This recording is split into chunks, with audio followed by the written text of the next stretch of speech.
ఉమ్మడి రాష్ట్రంలో పడ్డ ఇబ్బందుల గురించి మీరు చెప్పండి అసలు. ఒకటి రైతుల ఆత్మహత్యలు, రెండవది పోలీస్ ఎన్కౌంటర్స్, మూడవది సాగునీరు లేకపోవడం, ప్రభుత్వాలు పట్టించుకోకపోవడం, గోదావరి మీద 500 మైళ్ళు గోదావరి నది పోయినా కూడా ఒక బ్యారేజ్ కానీ ఒక డ్యామ్ కానీ కట్టకపోవడం, ఓకే. రైతులు ఇవన్నిటి కారణంగానే ఆత్మహత్యలు చేసుకోవడం, దాదాపు 10-15 లక్షల బోర్వెల్స్ ఎండిపోవడం, బావులు ఎండిపోవడం, ఇవన్నీ కూడా మనసు చెదిరి మాలాంటి వాళ్ళమందరం కూడా ఉద్యమ బాట పట్టాం. జయశంకర్ సార్ లాంటి వాళ్ళు, మాలాంటి వాళ్ళం. ఓకే. చాలా వరకు కేసీఆర్ గారు వీటిని ఫుల్ఫిల్ చేయగలిగారు. మీకు తెలుసు, తెలంగాణ గోసను వింటే మళ్ళొక్కసారి ఇప్పుడు నేను నువ్వు ఏడవాల్సి వస్తుంది, మన ఇద్దరం కలిసి చూస్తోళ్ళని ఏడిపేయాల్సి వస్తుంది. కన్న తల్లి తన బిడ్డను అమ్ముతుందా? ఆ గోస తెలంగాణది. లంబాడి తండాలల్లో తల్లి పొత్తిళ్ళకెళ్ళి బిడ్డను తీసుకుపోయి తండ్రి ఏడ్చుకుంటూ అమ్ముకున్న పరిస్థితి. భర్త బాగు కోసం భార్య తండ్రి బాగు కోసం కొడుకు కిడ్నీలు అమ్ముకున్న దుస్థితి. తర్వాత చాలా బాధాకరం ఏంటంటే క్లినికల్ ట్రయల్స్ అనేటివి జరుగుతాయి ఇక్కడ. ఇది ఫార్మా కంపెనీలకు అడ్డా. ఓకే. ప్రపంచం మొత్తానికి ఇక్కడ నుంచి ఫార్మా ఎగుమతులు పోతాయి. ఇక్కడ ఫార్ములాలు పరీక్షించడానికి పేదవాళ్ళ మీద ప్రయోగాలు. వాళ్ళు గిలగిల కొట్టుకొని చస్తూ ఉంటారు కొన్నిసార్లు, ఆ విషయం వాళ్ళకు వికటించి. ఓకే. అంటే ఆ మందు పనిచేస్తుందా లేదా అని టెస్ట్ చేయకపోతే జనానికి ఇవ్వలేరు కదా. ముందు ఎలుకల మీద చేస్తారు, తర్వాత మనుషుల మీద చేస్తారు. ఆ క్లినికల్ ట్రయల్స్లలో ఊర్ల కూలు నాశనం అయిపోయినాయి. ఫ్లోరైడ్తోని ఊర్ల కూలు నాశనం అయిపోయినాయి.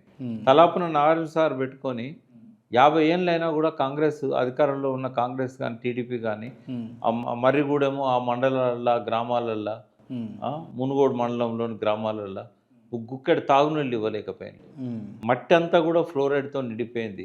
సరే, తాగునీళ్ళని కేసీఆర్ గారు ఫ్లోరైడ్ లేని నీళ్ళు ఇచ్చి వాళ్ళ దాదాపు భారతదేశంలోనే డిక్లేర్ చేసింది కేంద్ర ప్రభుత్వం ఫ్లోరైడ్ రహిత జిల్లా నల్గొండగా. ఆ క్రెడిట్ కేసీఆర్కే వస్తుంది కదా.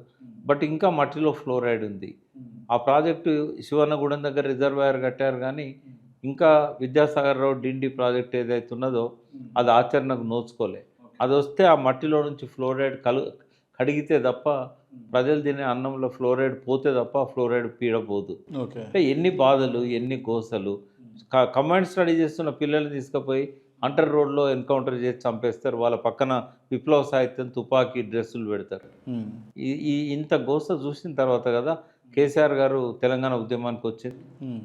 ఎంతమంది తెలంగాణ కోసం గజ్జగట్టిన బెల్లి లలితను ముక్కలు నరికేశారు కదా. తెలంగాణ కోసం మాలాంటి వాళ్ళని ముందుండి నడిపించిన వీరన్నను, రోజు వీరన్నను చంపేశారు కదా. ఇదంతా గోస చెప్పుకుంటే పోతుందా ఇది? ఒక్కొక్క రైతు ఆత్మహత్య చేసుకున్న కథలు వింటుంటే వలవల ఏడ్చేది. జయశంకర్ సార్ నేను పోయిన ఓ రోజు పొద్దున్న 7 గంటలకు శవాన్ని కూడా దించలే. లింగారెడ్డిపల్లి అని ఇప్పుడు సిద్దిపేటలో కలిసిపోయింది. ఓకే. ఏంది అని అంటే బేయిజ్జత్ తీసిండ్లు అంజమాన్ వాళ్ళు వచ్చి, భూతానక బ్యాంక్ అన్నట్టు కోఆపరేటివ్ బ్యాంక్, బేయిజ్జత్ తీసిండ్లు. రాత్రి అన్నం తినుకుంటా మాతో బాధపడ్డాడు, ఏడ్చిండు. మధ్యరాత్రి చూసే వరకు శవమై వేలాడుతున్నాడు. ఎందుకు బాధ ఏందమ్మా అంటే ఆయన 35 ఎకరాలు ఉన్నది. 35 ఎకరాల్లో 40 బోర్లు వేసిండు. ఒక్క బోర్లో నీళ్లు పడలే. లాస్ట్కు ఆ 20-25 ఎకరాలు అప్పుల కింద పోయినాయి. ఒక బోర్ పాయింట్ వేయాలంటే ఆ రోజుల్లో 10,000, 20,000. అప్పుడు భూమి ధర కూడా 10,000, 20,000 ఉండేది. అట్లా ఒక్కొక్క ఎకరం ఒక్క పాయింట్కి పోయింది. లాస్ట్కి గిన్నె నీళ్లు పడ్డాయి కానీ అప్పు తెచ్చి విత్తనాలు కొనుక్కొని దున్నుకొని పంట ఎత్తే అది కలుపుకొచ్చే సమయానికి, పుట్టకొచ్చే సమయానికి ఎండిపోయింది ఆ ఒక్క బోరు కూడా. ఇప్పుడు అదే లింగారెడ్డిపల్లెలో ఇలా చేయితోని గంటతో తవ్వితే నీళ్ళు వెళ్తున్నాయి. ఎందుకంటే పక్కన రంగనాయక సాగర్ వచ్చింది. రంగనాయక సాగర్ కానుకొని ఉంటుంది ఆ ఊరు. అంటే అప్పటికిప్పటికి ఎంత తేడా. అప్పుడు రోజుకు 10 మంది చచ్చిపోయేది. ఇప్పుడు వారానికి ఒక్క రైతు చచ్చిపోయాడు కేసీఆర్ పీరియడ్లో. ఇప్పుడు రేవంత్ రెడ్డి వచ్చినాక మళ్ళీ వారానికి 4 చస్తున్నారు. రోజు కనబడుతున్నాయి ఆత్మహత్యలు. కరెంటు కోతలు లేవు, 24 గంటలు కరెంట్. అప్పుడు ట్రాన్స్ఫారం కాలిపోయిందంటే ఎడ్ల బండి కట్టుకొని పోయి ఆ కరెంటు సబ్స్టేషన్ పోయి ట్రాన్స్ఫారం రైతులే తీసుకొచ్చుకునేది. Government support ఇవ్వకపోయేది. నీకు చేతనైతే స్తంభాలను ట్రాన్స్ఫారం దే మేము వచ్చి ఫిట్ చేస్తామనేది. దానికి లంచాలు. ఒకసారి ట్రాన్స్ఫారం కాలిపోయిందంటే పొలాలన్నీ ఎండిపోయేది. బోర్ల నీళ్లున్నా కూడా, బావుల్లో నీళ్లున్నా కూడా ఎండిపోయేది. ఇంకా వానికి అంత తాళే వెళ్తుంది కదా పండినా కూడా. తర్వాత ఒక్కొక్క రిపేర్ చేస్తున్న దగ్గర 10-20 మోటార్లు ఉండేది. ఉమ్. వాడు 10 రోజులకు రా అంటే, అరే నా పంటలు ఎండిపోతానాయి, ఎండిపోతే నేనేం చేయాలి? రాత్రి పగలు రిపేర్లు చేసేటోళ్ళు వాళ్ళు, వైరింగ్ చేసేటోళ్ళు. ఉమ్. నువ్వు ఏ ఫీల్డ్లో అడుగు. ఆదివాసుల పరిస్థితి ఏంది? ఇంద్రవెల్లి గిరిజనులు వాళ్ళ హక్కుల కోసం పోరాడిన భూమిలో కలరా వచ్చి ఉమ్. రోజుకు కుటుంబాలు పొద్దున పొలానికి పోయేటప్పుడు భార్య పిల్లలు మంచుకుంటారు, రాత్రి వచ్చేవరకు కక్కుడు ఎరువుడు పెట్టి చచ్చిపోయి ఉంటారు. జయశంకర్ సార్, నేను, మల్లెపల్లి లక్ష్మయ్య, శ్రీరామ్ అర్జున్ నలుగురం ఒక ఫ్యాక్ట్ ఫైండింగ్ కమిటీ ఏర్పడి, ఆయన వార్త తరఫున రిపోర్టర్గా లక్ష్మయ్య గారు వచ్చారు.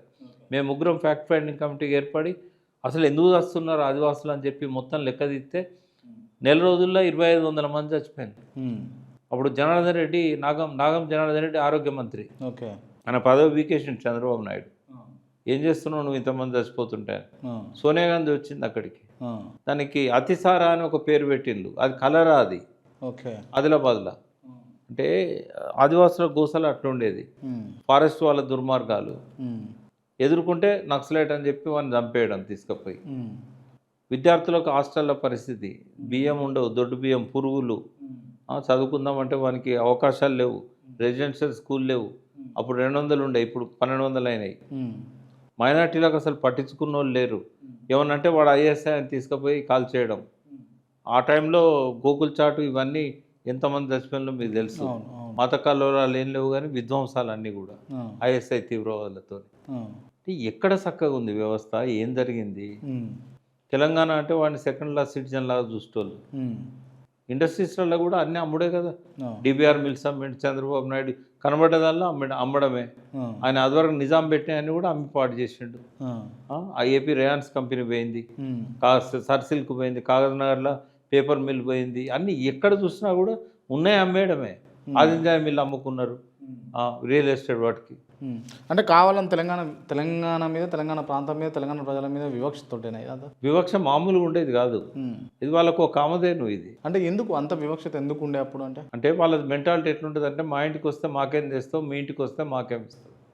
ఇది ఆంధ్ర పాలకవర్గం యొక్క లక్షణం. నేను ఆంధ్ర ప్రజలను తప్పు అట్ట, ఆంధ్ర పాలకుల లక్షణం అది. ఓకే. మీకేముండద్దు, మాకు కావాలంతా, మీది మాకే కావాలి, మాది మాకే కావాలి. అందుకే కేసీఆర్ ఓ పాటలా తనే రాసిండు అది.